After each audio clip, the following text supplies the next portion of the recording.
The time is 1:18. Our next case is Mr. Charles Henry. Mr. Henry, would you please give us your full name and DOC number? Charles Wayne Henry, 104743. Thank you, Mr. Henry. Mr. Henry, let me explain our process to you. I'm going to read some information into the record, and then the board is going to conduct a parole interview with you. At the end of that interview, you'll have an opportunity to say whatever you'd like to say to the board, and then we'll vote. You understand our process? Sure. This is a matter of Charles W. Henry, 104743, date of birth, May the 2nd of 1957. He is a fourth felony offender. He has a parole eligibility date of July the 27th of 2011, an adjusted good time date of May the 3rd of 2029, full term date of April the 28th of 2030. He is serving a 25-year sentence on the charge of possession of alprazolam after having been adjudicated a habitual offender. Mr. Henry, is that information fairly accurate? Yes, sir. Mr. Henry, your case has been assigned to Ms. Pearl Wise. She will begin our interview process. If you would please answer her questions. Yes, sir. Good afternoon, sir. How you doing, ma'am? I'm doing well. How are you? I'm here. Yeah, it's been a long day, huh? You done watched a lot of them come out, huh? Yes, ma'am. Yes, ma'am. All right. You're next to last of the day for us. Yes, ma'am. I'm concerned about you, sir. You had a lot of hospital stays from 2011 up to 2023. How are you medically? Yeah, I'm here and there. That's the grace of God. I'm still here. Okay, you in regular population? Yes, ma'am. Okay, good. So you feeling well today, huh? Yes. You know, butterflies in my stomach, but you know, I'm. Other than that, that means you are well right there. That means you are well. Since you had a hearing, when was your hearing? I had it written here somewhere. You had a hearing, you were denied in 2019. Prior criminal history, you had a moderate risk, and there was some write-ups. You had they wanted you to have a more sustained period write-up free. You remember that in 2019? Yes, ma'am. You reapplied, and on 3/29/23, you were granted a rehearing, and so now here we are today, right? Yes, ma'am. But I'm seeing the same situation with write-ups. You've had 4 since your last hearing. What's going on? I haven't had none in going on 2 years, if you look at it correctly. That's correct. You haven't had one in 2 years. That's correct. That is correct. Your last hearing was in 2019. I'm showing your last deal. When was your last? You tell me, when was your last write-up? Ooh. I can't remember. Yeah, in 2021. From 2017 to 2021, you had 6 21Es. Yes, I did. I got out of control. Just at the time got to me, and just, you know what I'm saying, I'll take my lick for them. I was wrong, and when I did the time, I apologized to the young ladies that I did it to, you know, because it wasn't right, you know, and I accept, you know, my responsibility for being wrong. So all these 21Es involve female staff? Yes, ma'am. Okay, and that's something. That is something. That's quite concerning for me. And I'm glad to hear that you apologize, but it doesn't take it. But you know it doesn't take it away. Yes, but you know, I feel bad about it myself. It was something. I let my mind play tricks on me, you know, and it happened. So, okay. You know, I just took my lick. So you was in a working cell block in 2020, right? Yes. Was the last time you was in a working cell block? When did you get out? Ooh, I didn't stay for 30 days. Okay. Yeah. And then after that, I realized one thing. If I want to go home, I know I can't keep doing this in here because it don't make no sense. And so, you know, I let the Lord come in my life and change it. And he made the move for me. It wasn't nothing I did. It was him.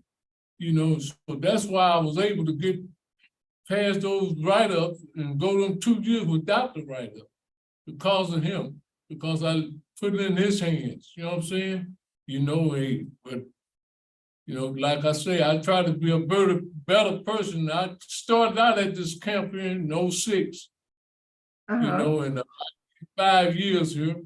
And so they shipped me from here to Winfield. From Winfield, I went to Hunts. So I did a lot of time at Hunts, and Hunts was wild, you know.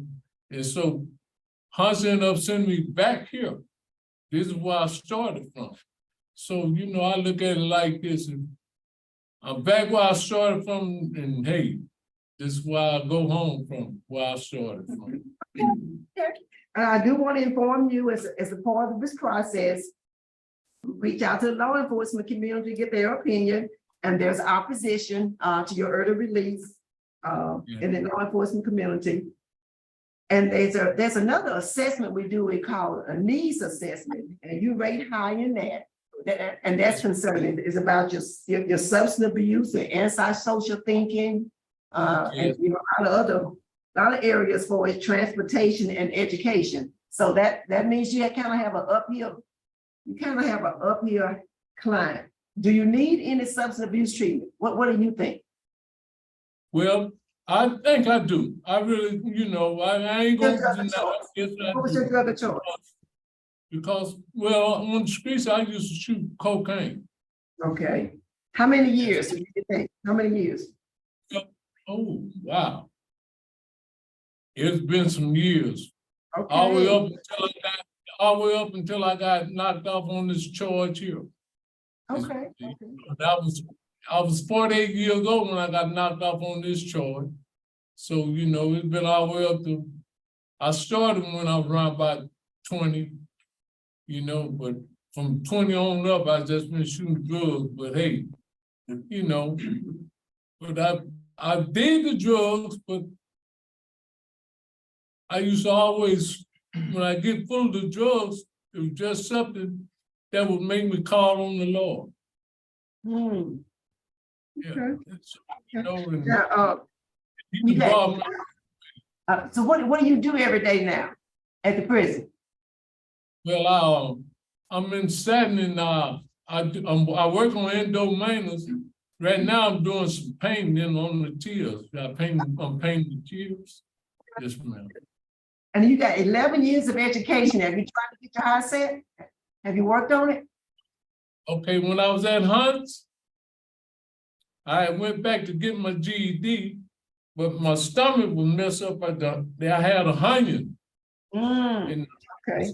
my stomach had swollen up like this, and so it was inconvenience for me to continue to go to class, and so they just put me out. And so by the time I did, you know, they did cut me back, you know, take the thing out of my stomach.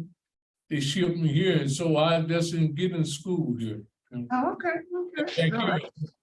How old are you today? Call it out for the record. How old are you? I'm 66.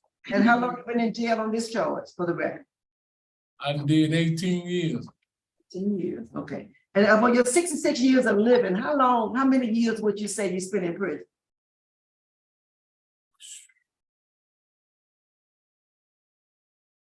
I'm about 36 or 46.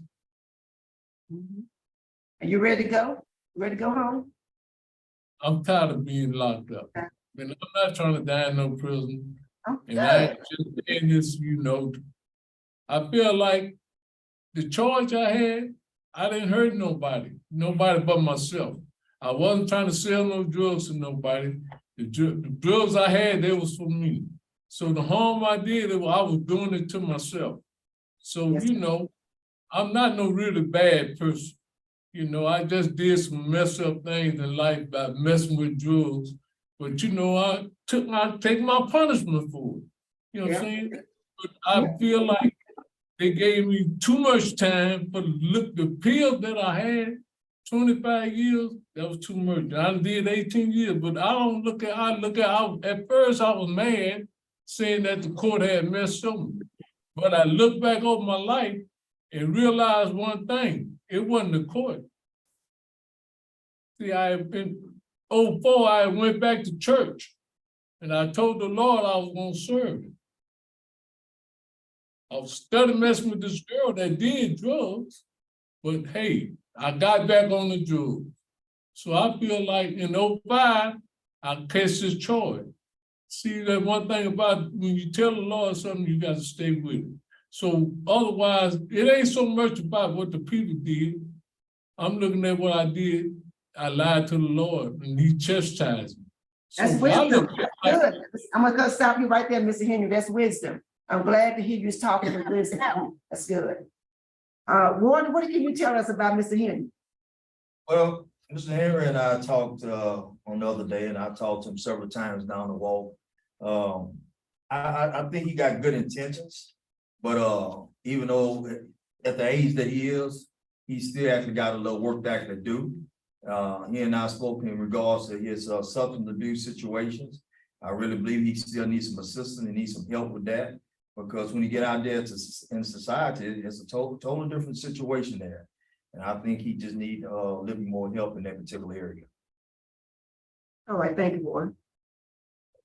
Okay. Nice questions. I do. Mr. Where's your family? Well, my family, I'm from Shreveport. And me My too.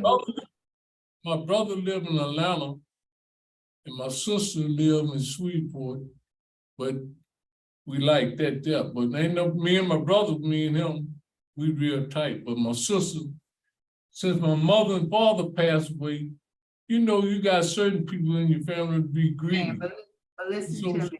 Okay, I want to stop talking. I want you to listen to me. You know, you've been in prison a long time. Yes, ma'am. And it's hard to adjust to life on the outside, even under the best of circumstances. And one of the ways that people are successful is when they have good family support. And so when I see that nobody is here for you, nobody has, come to speak up on your behalf, it makes me worry. How are you gonna make it in the world if you don't have a family that you can fall back on to help you? Okay, well, my brother will help me, but I forgot to give him the information to, speak up for me, because that's who take care of me. Listen to me, where would you live? I'm How would you? my grandmother's house. Yes. I'm living in my grandmother's house. How do you know your family's gonna, how do you know, families getting into squabbles about things like that? How do you know they're not gonna not want you to live there? Well, my uncle living there, youngest son, and he already told me that's what he want me to come. How you gonna support yourself? Oh, well, I work. I'm gonna be working. My cousin on a landscaping business. That's what I'm working with before I came to jail. So that's what I'm, be working with. My cousin, he's on a landscape business. But that's hard work for a young man. It's really hard work for an older man. Well, he running. I'm gonna be probably just watering the grass or putting down flowers or something, All right, that's all I have. Thank you, Ms. Jackson. I recommend executive session. Okay. Discuss confidential matter related to this case. Second. There's been a motion and second. Let's call the roll. Yes. Parole. Yes. Yes. Mr. Henry, we're going to pause this hearing for a second. We're going to go into executive session to discuss matters of confidential nature. So we're going to be at recess very shortly. We'll come back with a decision in a few moments, okay?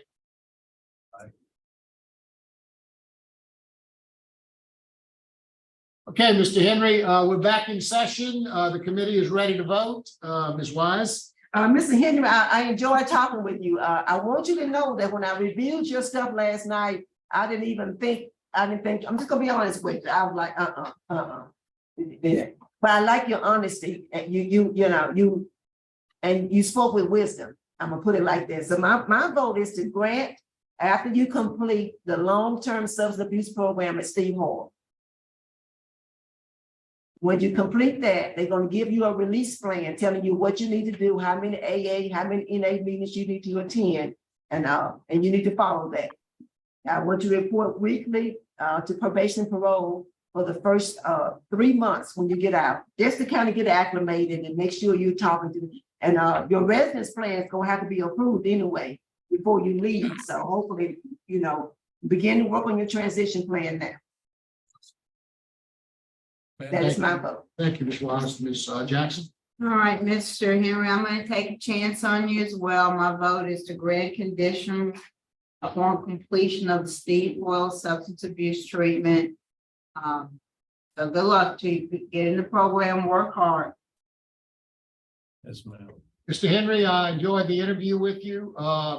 You know, you said something that resonated with me, and that is, you know, you think you got a lot of time for a few pills. And I've been in the criminal justice system for almost, well, right at 50 years. And I agree with you. You've got a lot of time for a few pills. But you know, if you get out and you get caught again, you know what's going to happen. You'll never get out again. So I agree with my colleagues. My vote is to grant conditionally upon your enrolling in and completing the Steve Hall program and following all of their recommendations. And Bonnie, somebody said something. Report weekly for the first 3 weeks when you get out. Report weekly for the first 3 weeks when you get out. So good luck to you, sir. All right. Thank you, sir. You're welcome.